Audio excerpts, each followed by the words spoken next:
नमस्कार। किस्सा घर और मनोरंजन चैनल पर आपका हार्दिक स्वागत है।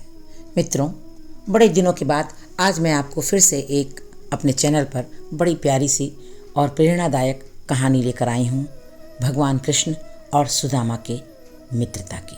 तो सबसे पहले मैं आपसे गुजारिश करना चाहती हूँ कि यदि आपने मेरे चैनल को अभी तक लाइक सब्सक्राइब नहीं किया है तो प्लीज़ जल्दी से इस चैनल को लाइक कर लीजिए, सब्सक्राइब कर लीजिए और हाँ, नोटिफिकेशन बेल को दबाना बिल्कुल मत भूलिएगा।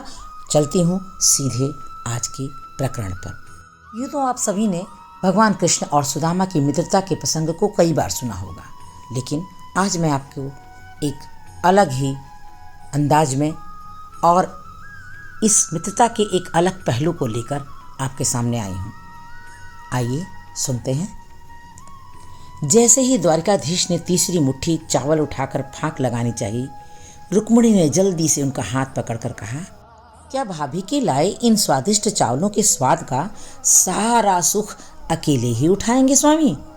हमें भी तो ये सुख उठाने का अवसर दीजिए। द्वारिकाधीश के अधरों पर एक अर्थपूर्ण स्मित उपस्थित हो गई। उन्होंने चावल वापस उसी पोटली में डाले और उसे उठाकर अपनी पटरानी को दे दिया। सुदामा के साथ बात करते हुए कब कृष्ण उनके पांव दबाने लगे, ये सुदामा को भी पता नहीं चला। सुदामा सो चुके थे, किंतु कृष्ण तो अपनी ही सोच में मगन उनके पांव दबाते हुए बचपन की बातें करते चले जा रहे थे कि तभी रुक्मिणी ने उनके कंधे पर हाथ रखा। कृष्ण ने चौंक कर पहले उन्हें देखा और फिर सुदामा को, फिर उनका आशय समझकर वहां से उठकर वे अपने कक्ष में चले गए। कृष्ण की ऐसी मगन अवस्था देखकर रुक्मिणी ने पूछा, स्वामी, आज आपका व्यवहार बहुत ही विचित्र प्रतीत हो रहा है। आप जो इस संसार के बड़े से बड़े सम्राट के द्वार का आने पर उनसे तनिक भी प्रभावित नहीं होते हैं, वो अपने मित्र के आगमन की सूचना पर इतने भाव विवल हो गए कि भोजन छोड़कर नंगे पांव उन्हें लेने के लिए भागते हुए चले गए।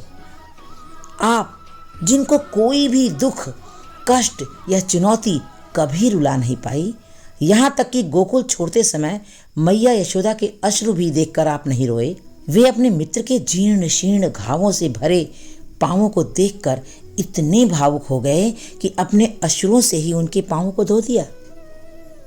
कूटनीति और राजनीति और ज्ञान के शिखर पुरुष आप अपने मित्र को देखकर इतने मगन हो गए कि बिना कुछ विचार किए उन्हें समस्त त्रिलोक की संपदा और समृद्धि देने जा रहे थे। कृष्ण ने अपनी उसी आमोदित अवस्था में कहा, वह मेरे बालपन का मित्र है रुक्मिणी, परंतु उन्होंने तो बचपन में आपसे छुपाकर वो चने भी खाए थे ना, जो गुरु माता ने उन्हें आपसे बांटकर खाने को कहे थे। अब ऐसे मित्र के लिए इतनी भावुकता क्यों? सत्यभामा ने अपनी जिज्ञासा रखी। कृष्ण मुस्कुराए। सुदामा ने तो वह कार्य किया है सत्यभामा कि समस्त सृष्टि को उसका आभार मानना चाहिए। वो चने उसने इसलिए नहीं खाए कि उसे भूख लगी थी, बल्कि उसने इसलिए खाए थे क्योंकि वो नहीं चाहता था कि उसका मित्र कृष्ण दरिद्रता देखे। वो जानता था कि वे चने आश्रम में चोर छोड़कर गए थे। उसे यह भी ज्ञात था कि चोरों ने वे चने एक ब्राह्मणी के घर से चुराए थे, और यह भी ज्ञात था कि ब्राह्मणी ने यह श्राप दिया था कि जो भी इन चनों को खाएगा वह जीवन पर्यंत दरिद्र ही रहेगा। तुम्हें शायद नहीं पता रुक्मिणी कि सुदामा ने वे चने इसलिए मुझसे छुपाकर खाए थे ताकि मैं सुखी रहूं। वो मुझे ईश्वर का कोई अंश समझता था, तो उसने वे चने इसलिए खाए क्योंकि उसे लगा कि यदि ईश्वर ही दरिद्र हो जाएंगे तो संपूर्ण सृष्टि ही दरिद्र हो जाएगी। सुदामा ने संपूर्ण सृष्टि के कल्याण के लिए स्वयं का दरिद्र होना स्वीकार किया। इतना बड़ा त्याग रुक्मिणी के मुख से स्वतः ही निकल पड़ा। मेरा मित्र ब्राह्मण है रुक्मिणी, और ब्राह्मण ज्ञानी और त्यागी ही होते हैं। उनमें जन कल्याण की भावना कूट कूट कर भरी होती है। इक्का दुक्का अपवादों को छोड़ दिया जाए तो ब्राह्मण ऐसे ही होते हैं। अब तुम ही बताओ, ऐसे मित्र के लिए हृदय में प्रेम नहीं तो फिर क्या उत्पन्न होगा प्रिय?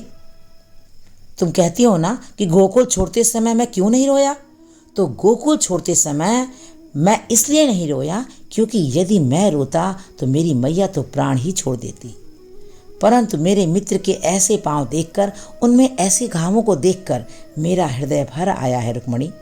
उसके पांवों में ऐसे घाव और जीवन में उसकी ऐसी दशा मात्र इसलिए हुई क्योंकि वह अपने इस मित्र का भला चाहता था। पता है रुक्मणी, परिवार को छोड़कर किसी और ने कभी इस कृष्ण का इतना भला नहीं चाहा। लोग तो मुझसे उनका भला करने की अपेक्षा रखते हैं। बस सुदामा जैसे मित्र ही होते हैं जो अपने मित्र के सुख के लिए स्वेच्छा से दरिद्रता और कष्ट का आवरण ओढ़ लेते हैं। ऐसे मित्र दुर्लभ होते हैं और न जाने किन पुण्यों के फलस्वरूप मिलते हैं। अब यदि ऐसे मित्र को यदि त्रिलोक की समस्त संपदा भी दे दी जाए तो भी कम होगा रुक्मिणी। कृष्ण अपने भावुकता से भर्राए हुए स्वर में बोले। इधर कक्ष में समस्त रानियों के नेत्र सजल हो गए थे और उधर कक्ष के बाहर चुपचाप खड़े सुदामा के नेत्रों से गंगा यमुना की धारा बह रही थी। हरे राम राम राम हरे हरे, हरे कृष्ण कृष्ण कृष्ण हरे हरे। कैसी लगी मित्रों ये कहानी आपको? उम्मीद करती हूँ आपको निश्चय ही बहुत पसंद आएगी। तो कमेंट सेक्शन में कमेंट करके मुझे बताना बिल्कुल मत भूलिएगा कि ये कहानी आपको कैसी लगी। आगे आप और कौन सी कहानियाँ सुनना चाहते हैं मुझे अवश्य बताइएगा। मैं पूरा प्रयास करूँगी आपके पैमाने पर खरा उतरना। धन्यवाद, नमस्कार।